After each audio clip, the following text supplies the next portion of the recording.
Welcome and welcome back to your channel Easy Notes. It's been a long time and it's semester number 2. आज का हमारा पहला subject है organisational behaviour. ये subject इसलिए कुछ ऐसा खास नहीं है, बट स्टिल जैसे कि मैंने कुछ बच्चों से सुना कि मार्केट में बुक्स नहीं आई हैं, तो this is the book which I got on the internet, जो कि बहुत रेलेवेंट है, या एग्जैक्टली मैं कहूँ तो यूपी स्टेट यूनिवर्सिटीज़ के सिलेबस के अकॉर्डिंग एंड बाकी यूनिवर्सिटीज़ हैं लाइक बैंगलोर एंड बनारसी बरेली, उनके यूनिवर्सिटीज़ के अकॉर्डिंग भी सेम है। तो मैं इससे स्टार्ट कर रही हूँ ताकि अगर इनकेस आप मुझसे कनेक्टिविटी रखना चाहें तो अगर आपको बुक लेनी हो तो उसका लिंक डिस्क्रिप्शन में है, आप बुक भी ले सकते हैं। ठीक है, सो हमारा ये सब्जेक्ट है ऑर्गेनाइजेशनल बिहेवियर। इसके यूनिट 1 तो 2 वीडियो में ख़त्म हो जाएगी, जो कि वेरी ऑनेस्ट 2 वीडियो में हो जाएगी, जस्ट बिकॉज कि इसमें सिर्फ इंट्रो है कि what is organisational behaviour and globally diverse country में या फिर ग्लोबली डाइवर्स जो हमारा बिजनेस सेक्टर है उसमें कैसे ये चीज़ वर्क करेगी। ठीक है, so when to talk about organisational behaviour is a kind of study in the sense कि study of how a human behaves, उसके बिहेवियर को प्रिडिक्ट करना, अंडरस्टैंड करना और कंट्रोल करना वर्क प्लेस पे या फिर वर्क एरिया पे, उस स्टडी को या फिर उस पार्टिकुलर काम को या फिर उस पार्टिकुलर मैनेजमेंट स्टाइल को हम बोलते हैं organisational behaviour. That means organisational behaviour is the study of understanding, predicting and controlling the human behaviour at work. ठीक है, वो काम पे किस तरीके से बिहेव करेगा, किस तरीके से प्रेडिक्ट करेगा, कब वो इफेक्टिवली सारा काम करेगा, कब उसकी प्रोडक्टिविटी हाई होगी, लो होगी, इन सभी चीज़ों की स्टडी करना, उन्हें देखना, उसके अकॉर्डिंग एम्प्लॉय को कंट्रोल करना, उसे क्या कहते हैं, ऑर्गेनाइजेशनल बिहेवियर। ठीक है, अब जब हम इसकी बात कर रहे हैं तो ये कंसेप्ट कहाँ से आया, जैसे कि साइंटिफिक मैनेजमेंट का कंसेप्ट, या फिर हम कह सकते हैं कि लाइक कि controlling, team work, effectiveness, communication, ये सब चीज़ों का जो कंसेप्ट है वो कहीं ना कहीं से इवॉल्व हुआ है ना। तो ऑर्गेनाइजेशनल बिहेवियर का कंसेप्ट कहाँ से इवॉल्व हुआ, इसकी हिस्ट्री या फिर इसका इवोल्यूशन क्या है। सबसे स्टार्टिंग में शुरू से थी ये चीज़ें, जैसे लाइक पहले क्या था कि ऑटोक्रेटिक था सब कुछ, कि जो राजा ने कह दिया वही प्रजा मानेगी, तो that was quite easy, but वहाँ पे भी कुछ रेवोल्यूशनरी लीडर्स उठकर आए थे जो अपनी प्रजा को इंपॉर्टेंस देते थे और उनके बिहाफ पे या फिर उनसे रेफरेंसेस लेकर अपने डिसीजंस को लेते थे। तो धीरे धीरे ये चीज़ आगे बढ़ी, फिर आए इकोनॉमिस्ट। तो इकोनॉमिस्ट ने इस कॉन्सेप्ट को बहुत हवा दी, क्योंकि उन्हें स्टडीज़ के थ्रू, पुरानी कहानियों के थ्रू ये पता चला कि एम्प्लॉयज़ का बिहेवियर, उसको मॉनिटर करना, उसको कंट्रोल करना सबसे बड़ी ताकत होती है किसी भी राजा या फिर किसी भी बिजनेसमैन की। ठीक है, तो इसलिए उन्होंने उस वक्त इसको बोलते थे ह्यूमन रिलेशंस की स्टडी। ठीक है, तो ह्यूमन रिलेशंस की स्टडी को बहुत इंपॉर्टेंस दी। फिर उसके बाद इंडस्ट्रियल रेवोल्यूशन आया, तो इंडस्ट्रियल रेवोल्यूशन के टाइम पे but obviously employees, workers, supervisor, union and president सब कुछ एक बिजनेस में बढ़ने लगे, क्योंकि वो इंडस्ट्रियल रेवोल्यूशन था। तो जब इतनी कॉम्प्लेक्स वर्कफोर्स होने लगी तो भाई उनकी मैनेजमेंट तो बहुत इंपॉर्टेंट हो गई। फिर उसके बाद एक फेज़ आता है जिसे हम बोलते हैं ह्यूमन रिलेशन मूवमेंट का फेज़।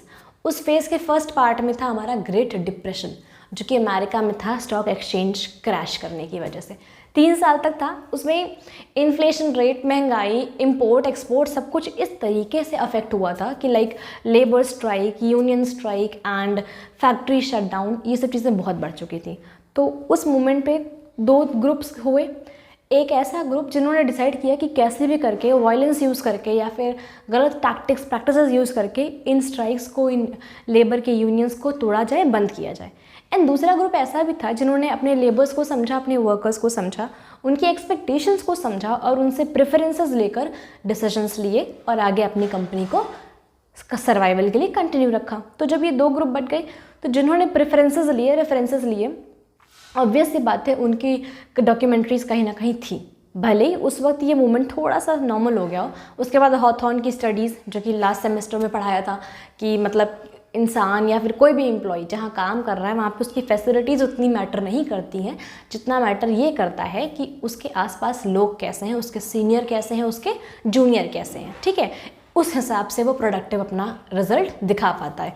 ठीक है, तो जब ये स्टडीज़ हुई तब तक थोड़ा सा थम गया ये चीज़। फिर उसके बाद इवोल्यूशन हुआ FW टेलर के थ्रू साइंटिफिक मैनेजमेंट का, and after scientific management piece rate system, differential wage rate system, जब उन्होंने ये सब इंट्रोड्यूस किया, उसके बाद से अपने एम्प्लॉयज़ को समझना, उनकी प्रेफरेंसेस को देखना, एम्प्लॉयज़ को असेट मानना, रियल असेट मानना, तो मोस्ट यूनिक असेट मानना, ये सारी चीज़ें शुरू होने लगी। And then we got this concept of organisational behaviour. So organisational behaviour बहुत सालों से है, बट अभी ये कंसेप्ट इवॉल्व हुआ है, तो अभी ये टॉप मोस्ट इम्पॉर्टेंस का भी है। बिकॉज एक्चुअली आज के टाइम में हमारे एम्प्लॉयज़ किसी भी बिजनेस के हमेशा से रियल असेट्स थे, बट आज के टाइम में वो बहुत इंपॉर्टेंट हैं, बहुत ज़्यादा, क्योंकि आज के टाइम में अपॉर्चुनिटीज़ इतनी है कि आपसे एक गलती हुई और आपके हाथ से आपका रियल असेट स्लिप हो गया। ठीक है, तो जब हमने हिस्ट्री देख ली, इवोल्यूशन देख ली, डेफिनेशन देख ली, क्या है, कैसे है, क्यों है, तो अभी हम यहाँ पे आते हैं कि इसका नेचर कैसा है। बेसिकली ऑर्गेनाइजेशनल बिहेवियर मैनेजमेंट का फंडामेंटल पार्ट है। एम्प्लॉयज़ को समझना, उनके बिहेवियर को प्रेडिक्ट करना, फिर उनको कंट्रोल करना, ये बट ऑब्वियसली एक मैनेजर की ड्यूटी होती है। तो जो बेसिक ड्यूटी है मैनेजर की वो है ऑर्गेनाइजेशनल बिहेवियर की स्टडी। ठीक है, तो ये फंडामेंटल पार्ट है मैनेजमेंट का। सेकेंडली इट्स अ साइंस, क्योंकि आप कुछ समझ के किसी के बिहेवियर को प्रेडिक्ट करके फिर उसको अप्लाई करते हैं। ठीक है, थर्डली इट्स एन आर्ट, क्योंकि इसमें आपकी कॉमन सेंस भी लगती है, जो कि एक बट ऑब्वियस चीज़ है। ठीक है, एंड थर्डली इसमें टोटल सिस्टम अप्रोच लगता है। ऐसा नहीं है कि आपने अपने सबऑर्डिनेट को समझ लिया तो आपकी मैनेजर की ड्यूटी वहीं हो गई, आप एफिशिएंट हो गए। नहीं, आपने उसको समझा तो उसको समझ के उसकी बात को अपने से ऊपर कैसे कन्वे करना है, ये भी मैनेजर का ही काम होता है। तो but obviously it is a total system approach. Hierarchy proper चलती है, top management, middle management, lower management, सबको समझना, सबके साथ कोऑर्डिनेट करना is the part of organisational behaviour. ठीक है, ह्यूमनिस्टिक और हमेशा से इसका अप्रोच आपका ऑप्टिमिस्टिक होना चाहिए। पेसिमिस्टिक से फ़र्क तो वैसे भी नहीं पड़ने वाला है कोई। किसी को समझना है, किसी को कंट्रोल करना है, किसी से अपना काम करवाना है, तो आज के टाइम में तो गुर्राने पे तो कोई काम नहीं करता है। तो जब आपको किसी से अपना काम करवाना है तो that must you should have a pessimistic approach towards them. ठीक है, कॉमन सेंसिकल प्रैक्टिकल अप्रोच होना चाहिए, नॉर्मेटिव साइंस होनी चाहिए। आप प्रेडिक्ट करो, सिचुएशंस देखो, उसके अकॉर्डिंग कौन सा ऐसा तरीका या फिर कौन सा ऐसा वे आप यूज़ करोगे जो कि बेस्ट होगा उस सिचुएशन के लिए या फिर उस एम्प्लॉय के लिए, उसको अप्लाई करो। तो normative means when you select something which is compatible for your result. ठीक है, तो नॉर्मेटिव साइंस भी होती है। And when to talk about the scope, कि इसके स्कोप क्या है, let me tell you one thing, just an example, like Sandeep Maheshwari sir हैं, विवेक बिंद्रा सर हैं, या फिर apart from them any kind of business analyst, any kind of trainer, ये सब क्या करते हैं, जो उनके ट्रेनीज़ होते हैं या फिर जो उनके कस्टमर्स या फिर क्लाइंट्स होते हैं, उनकी बातों को सुनते हैं, समझते हैं, उनका जो पर्सपेक्टिव होता है या फिर जो उनकी डिमांड होती है उसके अकॉर्डिंग उनका प्रोजेक्ट उन्हें पूरा करके देते हैं। जैसे फॉर एग्जांपल कोई भी उनका व्यूअर या फिर उनका फ़ैन संदीप माहेश्वरी से कुछ पूछता है तो वो उसके क्वेश्चन के अकॉर्डिंगली उसे आंसर करते हैं, जो कि एक यूनिवर्सली कंपैटिबल आंसर होता है। ठीक है, तो सेम चीज़ यहाँ पे भी होती है स्कोप में। You get to know people, और जब आप लोगों को समझना, लोगों को प्रेडिक्ट करना जान जाओगे तो बट ऑब्वियसली आपकी स्किल डेवलपमेंट होगी, आपकी पर्सनल डेवलपमेंट होगी, आपका पर्सनल अकम्पलिशमेंट होगा, कॉमन सेंस की रिफाइनिंग होगी, शार्पनिंग होगी। So these are some scopes where organisational behaviour study helps you. ठीक है, देन उसके बाद है ऑब्जेक्टिव्स। ऑब्जेक्टिव्स में क्या है कि बेसिकली आप किसी को समझो, किसी से मेरा मतलब यहाँ पे एम्प्लॉयज़ से है, बिकॉज हम बिजनेस में पढ़ रहे हैं तो वो चीज़ अंडरस्टैंडेबल है। ठीक है, सो आप किसी को भी समझो, उसके बिहेवियर को समझो, ये समझो कि वो किस सिचुएशन में कैसे प्रेडिक्ट करेगा। ठीक है, उसको कौन सा प्रोजेक्ट दिया जाए या फिर कौन सा काम दिया जाए जिसमें वो सबसे ज़्यादा अपनी प्रोडक्टिविटी या एफिशिएंसी दिखाएगा। So that is all what organisational behaviour study. ठीक है, तो एफिशिएंसी को बढ़ाना, प्रोडक्टिविटी को बढ़ाना, टीम वर्क को बढ़ाना, कम्युनिकेशन को इन्हांस करना, ठीक है, ग्रुप लेवल पे या फिर ऑर्गेनाइजेशनल लेवल पे गुड रिलेशंस को बिल्ड करना। ठीक, and management by objectives is the main objective.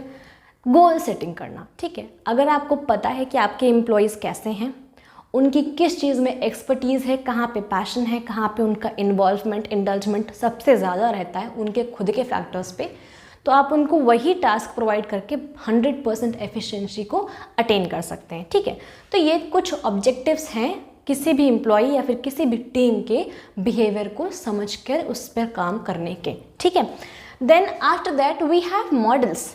देखो, ऑर्गेनाइजेशनल बिहेवियर लाइक एक ऑर्गेनाइजेशन में एम्प्लॉयज़ और उसका जो मैनेजर है वो कैसे बिहेव करते हैं, किस वे में रहते हैं, that also comes in this ना, है ना, क्योंकि ये होलसम कॉन्सेप्ट है। एक ऑर्गेनाइजेशन का छोटा सा एम्प्लॉई, उसका बिहेवियर और पूरी ऑर्गेनाइजेशन का स्ट्रक्चर, सब कुछ इसी में आता है। ठीक। So the first one is autocratic. Autocratic आपको नाम से समझ में आ रहा है, लाइक जहाँ पे वो क्या बोलते हैं, तानाशाही। ठीक है, तो ऑटोक्रेटिक नाम से ही समझ में आ रहा है कि जहाँ पे पावर बेस्ड चीज़ें यूज़ करी जाती हैं। ठीक है, सेंट्रलाइज सिस्टम हो, जो कह दिया जाए उसी को ओबे करना हो। ठीक है, तो ओबीडियंट ओरिएंटेशन हो कि जो कहा है बॉस ने वही एम्प्लॉय को करना है, वही सही है, एम्प्लॉयज़ के पास कोई अपना खुद का ओपिनियन नहीं है। ये ऑटोक्रेटिक मॉडल जो कि आज शायद बहुत ही कम जगहों पर चलता है, और जहाँ चलता है वहाँ मजबूरी में चलता है। Then we have custodial model. Custodial model बहुत just something like Mother India. ठीक है, I am not defaming her, it was just an example. Like custodial में क्या होता है कि ऑर्गेनाइजेशन अपने से पहले एम्प्लॉय का भला देखती है, उसकी सैलरी, उसके बेनिफिट्स, उसके रिवॉर्ड्स, उसके रेम्यूनरेशन पे करने को वो सबसे ज़्यादा इंपॉर्टेंस देती है। जैसे कि अभी I got to know somewhere that कि एक कोई फार्मास्यूटिकल कंपनी है वो NGO बेस्ड है।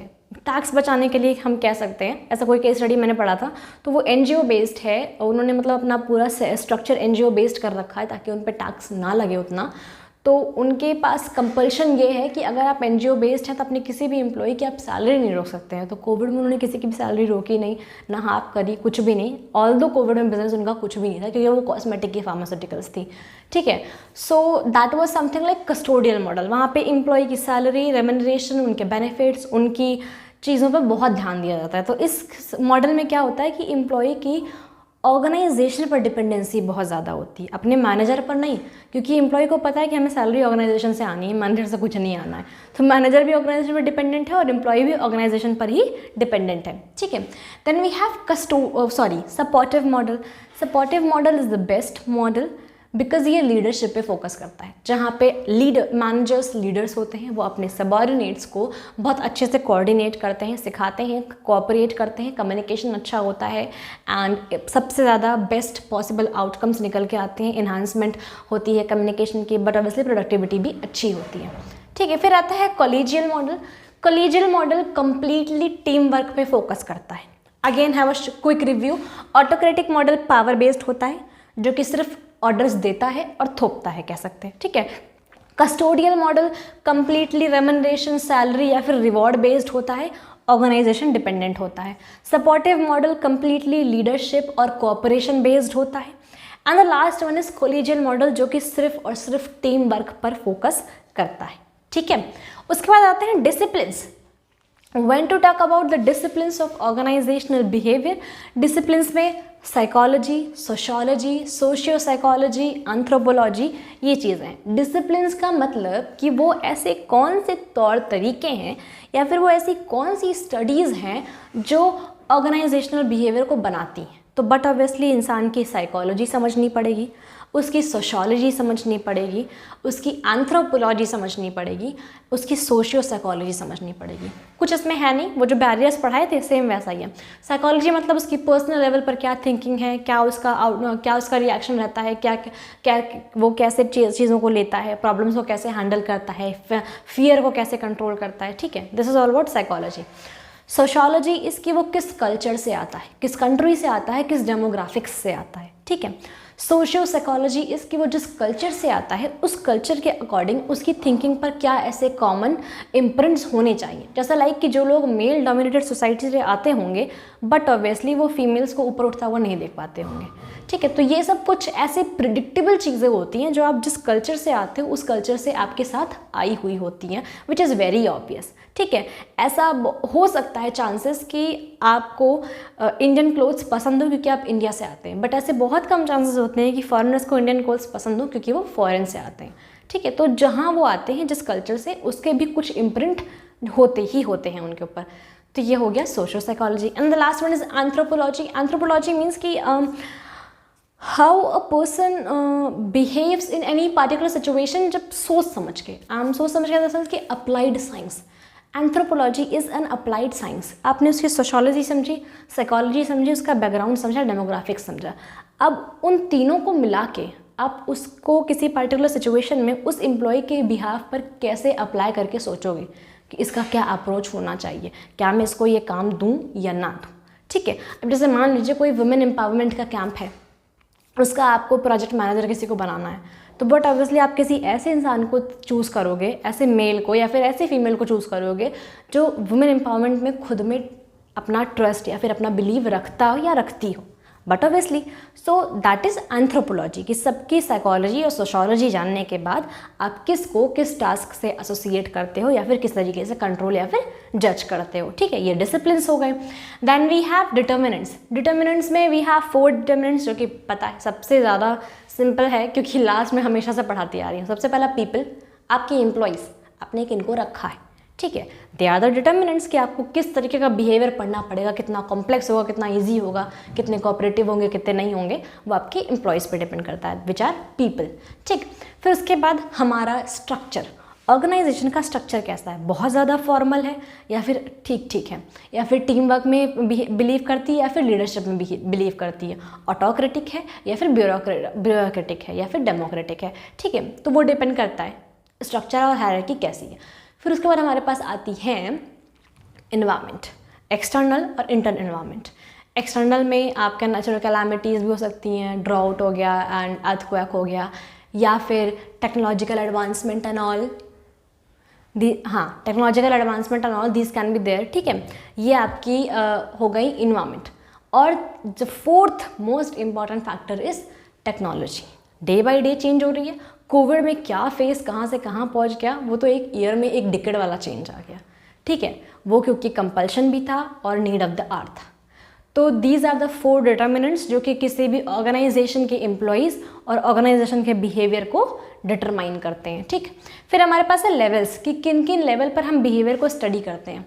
सबसे पहला होता है इंडिविजुअल लेवल, एक पार्टिकुलर एम्प्लॉय के लेवल पे। लाइक मान लो एक मैनेजर है, उसके टीम में 5 सबऑर्डिनेट्स हैं, तो उन 5 को पर्सनली वो जानता होगा कि उन 5 में पर्सनली क्या टैलेंट है, क्या ड्रॉबैक है, किसको क्या काम देकर कैसे कंट्रोल करना है ना। तो that is the study of their behaviour eight individual level, जिसे कि हम माइक्रो ऑर्गेनाइजेशनल बिहेवियर भी बोलते हैं। फिर आता है ग्रुप। अब लाइक एक एरिया का मैनेजर होगा जिसके अंडर में 3-4 टीमें काम कर रही होंगी। ठीक है, तो वो उन 3-4 टीमों को ओवरव्यू जानता होगा, तो उसे क्या बोलते हैं, ग्रुप लेवल का ऑर्गेनाइजेशनल बिहेवियर, जैसे हम क्या बोलते हैं, मीजो ऑर्गेनाइजेशनल बिहेवियर। ठीक है, फिर उसके बाद हमारे पास है ऑर्गेनाइजेशनल लेवल पर ऑर्गेनाइजेशनल बिहेवियर की स्टडी, उसे हम बोलते हैं मैक्रो ऑर्गेनाइजेशनल बिहेवियर, जो कि बिजनेस एनालिस्ट करते हैं। बेसिकली किसी भी बिजनेस के उसके मॉडल को, उसके स्ट्रक्चर को, हायरार्की को सब कुछ समझकर उन्हें एक प्रोजेक्ट प्रोवाइड करते हैं कि आप इस तरीके से काम करेंगे तो आगे चल के आपका बिजनेस इस तरीके से ग्रो कर सकता है। ठीक है, तो ये हो गए लेवल्स। अभी आते हैं इंपॉर्टेंस, चैलेंजेस एंड अपॉर्चुनिटी। देखो, जब बात करते हैं बिहेवियर स्टडी की तो चैलेंजेस बहुत सारे होते हैं, क्योंकि अभी ग्लोबलाइजेशन हो गया है, तो सबसे बड़ा चैलेंज यही है। जैसे कि world is really a very small place to live. कौन कहाँ से किस बैकग्राउंड से क्या थिंकिंग लेकर आ रहा है, आप कुछ प्रिडिक्ट नहीं कर सकते। और अगर आपको प्रिडिक्ट करने का काम दिया गया है तो which is very complex there. ठीक है, अब जैसे कि जो MNCs होती हैं उसमें अलग अलग लैंग्वेजेस के, अलग अलग रीजन्स के, अलग अलग डेमोग्राफिक्स के एम्प्लॉयज़ होते हैं, तो उनकी वर्कफोर्स बहुत डाइवर्सिफाइड होती है। उनको समझना, उनके साथ काम करना, कोऑर्डिनेट करना, इफेक्टिवनेस लाना, सब कुछ डिफ़िकल्ट होता है ना। तो बट ऑब्वियसली ग्लोबलाइजेशन, थिंकिंग का प्रोसेस, ये सब अपॉर्चुनिटीज़ भी हैं, चैलेंज भी हैं, क्योंकि जब आप ग्लोबलाइजेशन कर रहे हो तो आपके पास मल्टीपल टैलेंट्स आ रहे हैं, बहुत एक्स्ट्रा ऑर्डिनरी टैलेंट्स आ रहे हैं जो कि आउट परफॉर्म कर जाएंगे, बिजनेस ग्रो बूम कर जाएगा आपका उनकी वजह से। But on the very same phase आपके पास बहुत ही डाइवर्सिफाइड वर्क फोर्स भी आ रही है, जिनकी एक्सपेक्टेशंस को, वर्किंग हैबिट्स को समझना और एग्जीक्यूट करना थोड़ा मुश्किल भी होता है। ठीक है, and then but obviously industrial जो थ्रेट्स होते हैं, इकोनॉमिक थ्रेट्स जो होते हैं, एंड लाइक कि पॉलिटिकल थ्रेट जो होते हैं। कोई भी बिजनेस जब इंटरनेशनली ग्रो करता है ना, तो उसके पास पॉलिटिकल सपोर्ट होना ही चाहिए, वो तभी ग्रो करता है, विच इज़ वेरी ऑब्वियस। ठीक है, तो इस पर कुछ ऐसा नहीं है कि जो प्रूव करना हो, इट इज़ प्रूवन कि अगर आपके पास पॉलिटिकल सपोर्ट है तो ही आपका बिजनेस इंटरनेशनली ग्रो करेगा, नेशनली भी इवन। तो political support, political threat, economical threat, inflation rate, महंगाई, stock market and listing of SEBI and all, everything is an challenge and everything is an opportunity. ठीक है, तो ये दोनों चीज़ें जब आप दोनों बिहाफ देखोगे, मैंने नोट्स का लिंक डिस्क्रिप्शन में दिया हुआ है, उसको प्लीज़ जाके देखना। अभी काम बहुत था बट अभी सब मैनेज हो चुका है, तो अभी उसको नोट्स भी जाके देखना। एंड जिसको लगता है कि उसे नोट्स से पढ़ने की आदत नहीं, उसे पेपर बुक चाहिए, तो उसका भी लिंक डिस्क्रिप्शन में ज़रूर खरीद लेना। ठीक है, and it's just 220 I think, just 220 की बुक है, बाकी शिपिंग चार्ज होगा नहीं होगा वो तो डिपेंड करता है कि आप कहाँ पे रहते हैं, ठीक है। And then at the last we have importance. तो इतना कुछ बताने के बाद इंपॉर्टेंस बताने की तो शायद ही कोई नीड है, बगल में पॉइंट्स लिखे हुए हैं सारे, but still to be honest importance में देखो, अगर आपको आगे जाना है, प्रोडक्टिविटी लानी है, एक कम्युनिकेशन को इन्हांस करना है, टीम वर्क को इन्हांस करना है, एम्प्लॉयज़ की एक्सपेक्टेशन को समझना है और उन पर खड़े उतरना है, तो ऑर्गेनाइजेशनल बिहेवियर की स्टडी और उसकी इंपॉर्टेंस दोनों ही आपकी ऑर्गेनाइजेशन में और आपके मेंटल एबिलिटी में बहुत होनी चाहिए, ठीक है। So for today this was it, and next video कल आएगा जिसमें यूनिट 1 खत्म हो जाएगी। So please buy the book, stay healthy and bye bye.